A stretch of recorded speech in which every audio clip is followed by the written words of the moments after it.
friend, Tammy Bruce, there's an interesting part of the opinion, page 53, where the court goes through a litany of critics of Roe.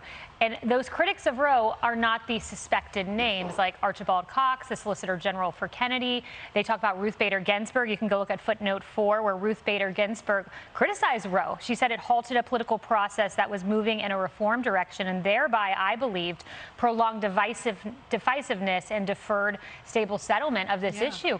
So the very critics of Roe were those who were some of abortion access's biggest proponents. I think they realized, especially Justice Ginsburg, realized that suddenly this really wasn't about abortion. It was about maintaining divisiveness. With it being at the court, it maintained this unstable framework that both sides, to some degree, use politically to generate concern and instability and raise money and all of that. But what it also did is it protected Democratic politicians. It protected politicians in general. They didn't have to deal with it at the state level. They didn't have to deal with it in the House and the Senate because this is, in fact, a political issue and should reflect what people in a particular state want, whether it's California or Georgia or North Dakota. But then if you do that, that means that a politician's going to have to take a stand. Someone's going to have to write a bill. That the good news is, and I would disagree that this is just a pro-life victory, it clearly is, but that this means there's going to be more activism from state to state.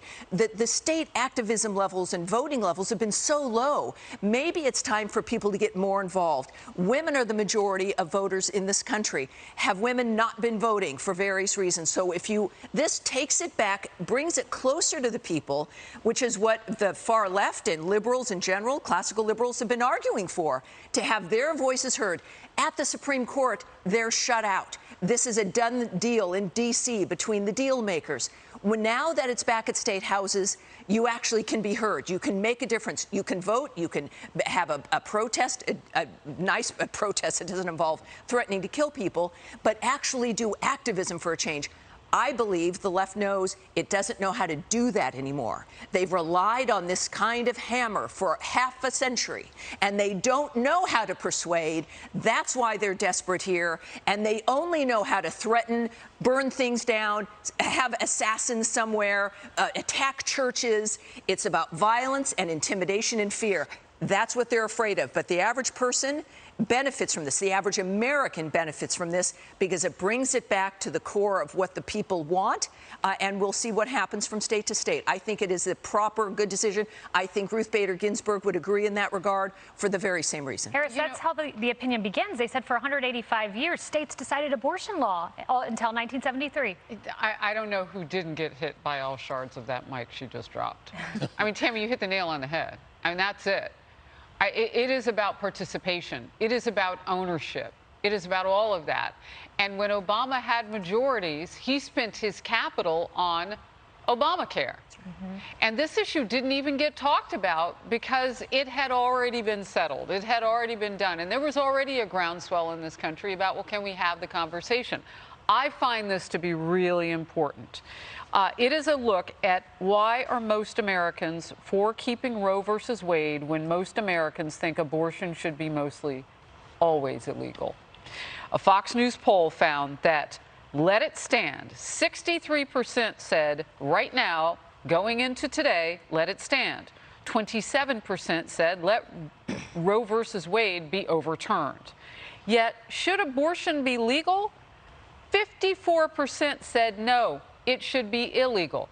44 said legal. It's exactly what you're saying. It's more complicated than hitting us all over the head with a hammer on an issue, but letting America figure out how it wants to debate the issue and making a copious argument for why they believe what they believe, not just joining the masses and saying, don't do this one thing or do this one thing. Why do you believe what you believe? Walk it out. Use your words, not your hands. That's right. One of the most powerful arguments, too, that I saw in the opinion is page 6, and it talks about how we are among 6 other countries that allow elective abortion after 20 weeks. So that should tell you something when you're a pariah among nations in the world with your abortion law, among the good company, as Justice Roberts said during oral arguments, of North Korea and the People's Republic of China. We're out of step with other countries, so why not let the people decide? New Jersey will decide differently from Florida, who will decide differently from Georgia. I think it's important, and I'm going to pick up one of those shards that came from that microphone.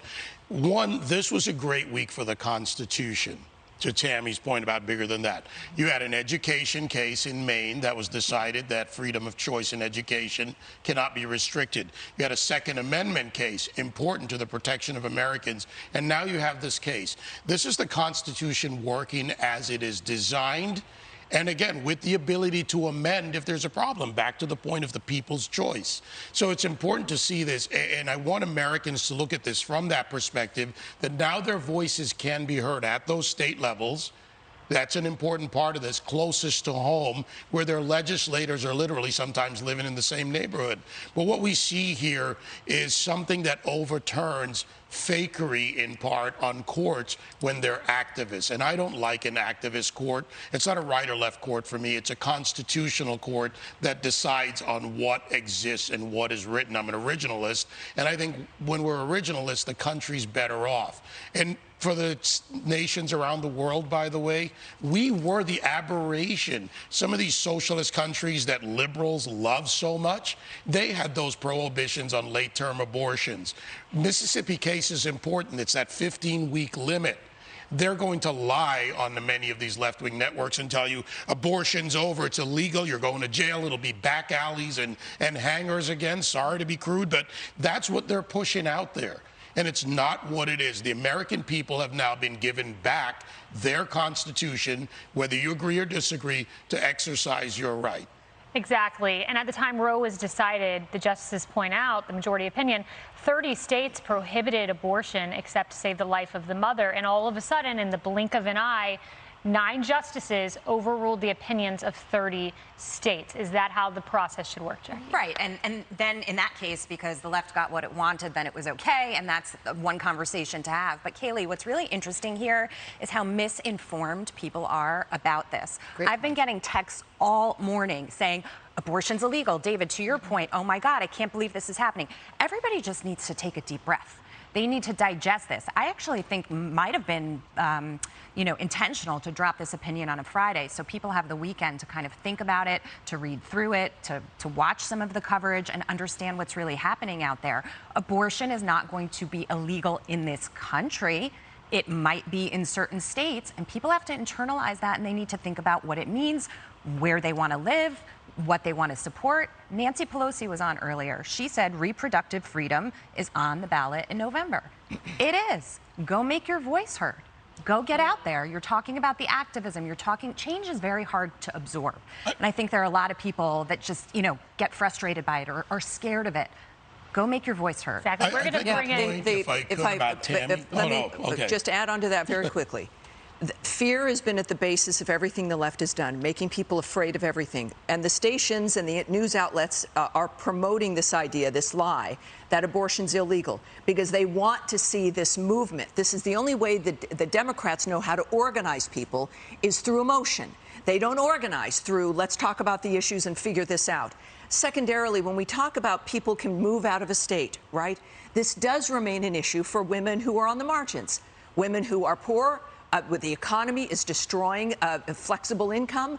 Women of color in certain urban areas don't have the luxury of leaving. And this brings up another issue that no one wants to talk about, which is this is an economic issue. Is like, why are certain women not able to leave and have to deal with morality legislation effectively that stops their ability to have control of their own lives, including having a baby, even if it's unexpected? Is because you would have enough money to be able to do so, that you don't have to worry about that. But many women aren't going to be able to leave, and this is why I would hope certain states, while they may have draconian laws that ban it entirely, that there is room to think about that 15-week ban like in Mississippi, where there is the quickening, so that there is an option for women who do not have certain resources, cannot move, and are limited in the options that they have. I think many states will realize that in this 21st century, that Americans want some flexibility, but not to the point of birth. Well, and I think that's what some of that polling was telling us. And in your home state of Florida, that's what we may see. I mean, Congressman Byron Donalds was on during the breaking news on the Faulkner Focus last hour, and he said, because I was saying, oh my gosh, so states are already triggering which brings us to a whole new level of legality. Will there be stays on those triggers to ban? Roe versus Wade triggered Missouri to become the very first in the nation to effectively end abortion with their AG opinion. So, you know, it's already happening. And what does that mean? And what Congressman Donald said for Florida is they're going to take a look at this immediately. And where they will fall is probably somewhere in the middle, as you say, depending on what their economic and other types of healthcare burdens and so on is, and what their own constituents want. It's an interesting point. Hey everyone, I'm Emily Campagno. Catch me and my co-hosts Harris Faulkner and Kaylee McEnany on Outnumbered every weekday at 12 p.m. Eastern, or set your DVR. Also, don't forget to subscribe to the Fox News YouTube page for daily highlights.